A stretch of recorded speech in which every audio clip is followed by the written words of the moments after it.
În pădurea deasă nu se văd morminte, căci pădurea toată s-a făcut mormânt.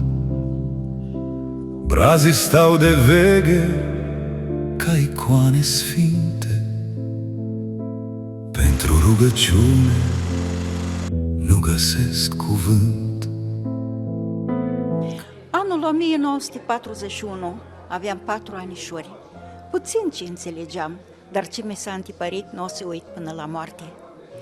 Era dimineața din 1 aprilie, o dimineață posomorâtă. Eu eram scăldată în lacrimi, mămica mea era dusă la Fântâna Albă. A ajuns cu chin și acolo s-a întâlnit cu moartea adevărată.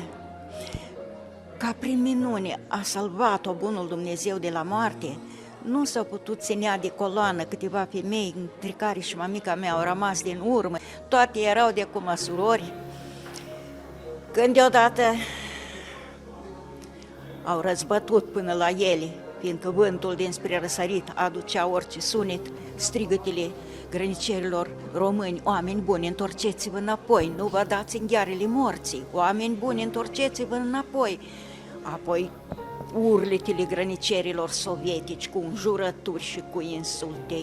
Apoi s-a văzut pe canal, străbătând prin zăpadă, fete negre au înțeles, femeile că e sânge, au început a plânge, nici să meargă înainte, nici să se întoarcă înapoi. Deodată le-au înconjurat armata, le-au întrebat ce caută. Săracele tăceau, nu știau ce să spună, vorbeau între ele românește. Atunci au chemat pe un soldațel tinerel, se vede că era din Basarabia, vorbea românește. Și tot așa le întreabă: ce cautați aici? Mami, repede bunul Dumnezeu i-a dat așa un gând: nu căutăm nimic, eu am venit la spital, la Hliboca, la bărbatul meu, să-i aduc mâncare, avea o bucățică de pâine în mână. Nu l-am găsit, am crezut că e aici. Eu am venit să-mi caut bărbatul, nu caut alta nimica. Cum au făcut legătură cu Hliboca?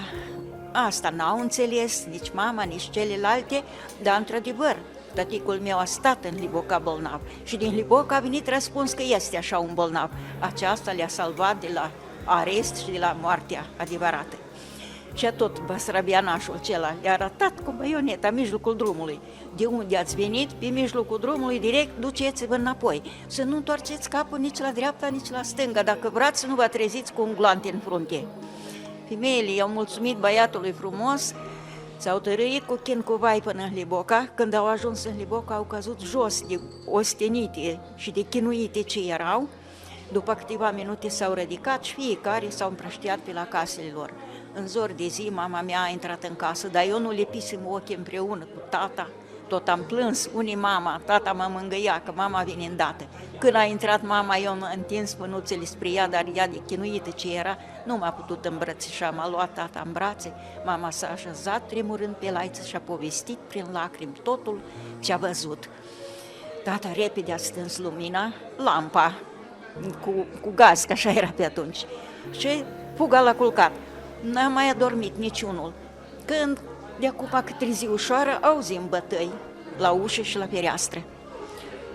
Mama întreabă cine e acolo, dar de acolo răspuns: v-ați căutat și voi noroace pe la Fântâna Albă? Dar tata se răspunde, zice: știți că noi suntem oameni bolnavi, nu ne încap din noroacele voastre, lăsați-ne în pace. S-au dus, peste câteva zile au început a aduna pe toți acei ce au fost bănuiți că au fost la Fântâna Albă, pentru care și mama mea. I-au dus la Strojuneț cu escorta pe jos, au început persecutările. Mama mea, așa cum i-a șoptit soldațelul cel basarabian: nicăieri n-am fost, nimic n-am văzut, nimic n-am auzit. Numai așa să țineți vorba, dacă vreți, nu fiți arestați și duși la moarte. Și iată, aceasta i-a salvat pe mulți, dar care n-au reușit să se apere, au fost arestați și zăduși și nu s-au mai întors înapoi. Iată, așa o istorie de tristă, nu se poate uita niciodată amintirea copilăriei mele.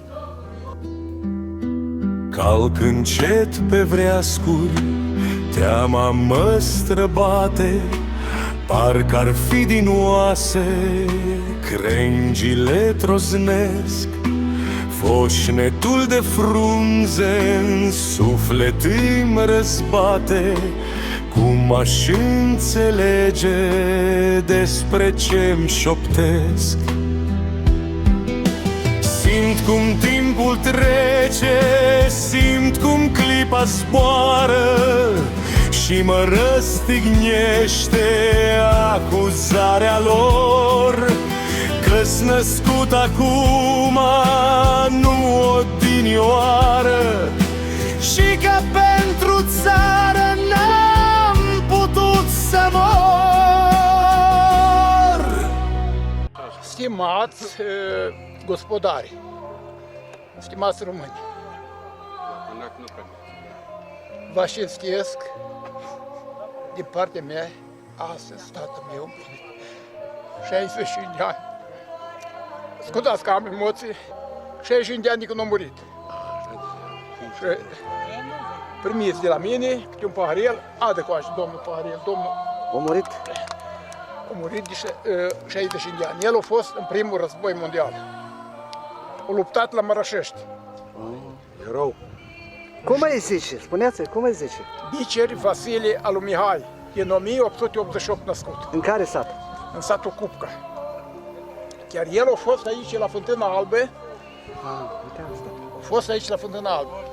Și când a văzut că a început a trage, el iute s-a întors acasă și-a pus scară și a început să curăță niște rachiți. Și călăreții treceau atunci pe drum, păi vede că omul ăsta e... Gospodar. lucrează, păi el nu a fost la Fântâna Albă. Și așa a scăpat. În pădurea deasă păsările cântă, însă nu ca toate, parcă ar boci. De ce oare, Doamne, ele nu cuvântă? Poate ele în cântec multe ar povesti. De ce unii au încercat sub foc să fugă spre Frătăuți? Ne amintim un caz. Când au venit sovietii și mulți oameni din partea de sud a Bucovinei aveau anumite funcții. Aveau sau un comerț aici, sau căsătoriți, sau studii făceau. Deci s-a închis granița, n-au putut pleca.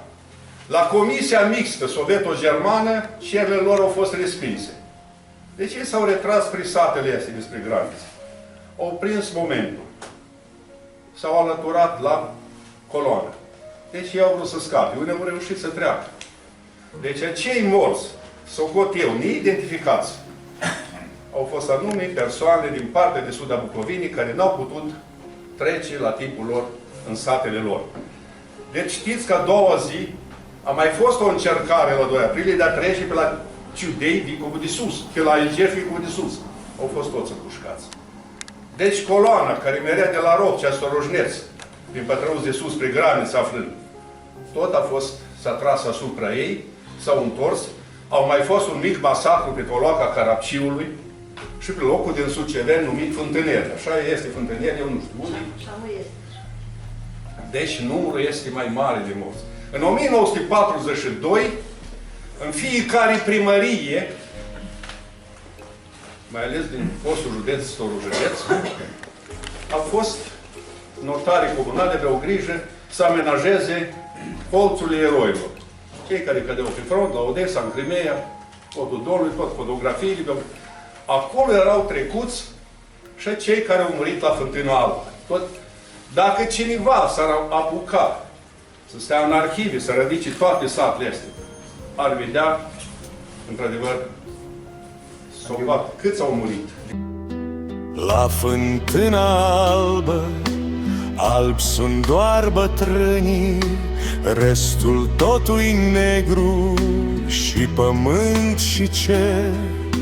Neagră e și roa și culoarea pâinii, cad din cer amare lacrimi de adevăr.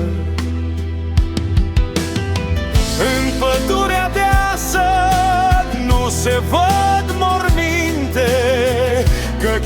pururea toată s-a făcut mormânt. Brazii stau de veche ca icoane sfinte, pentru rugăciune nu găsesc cuvânt.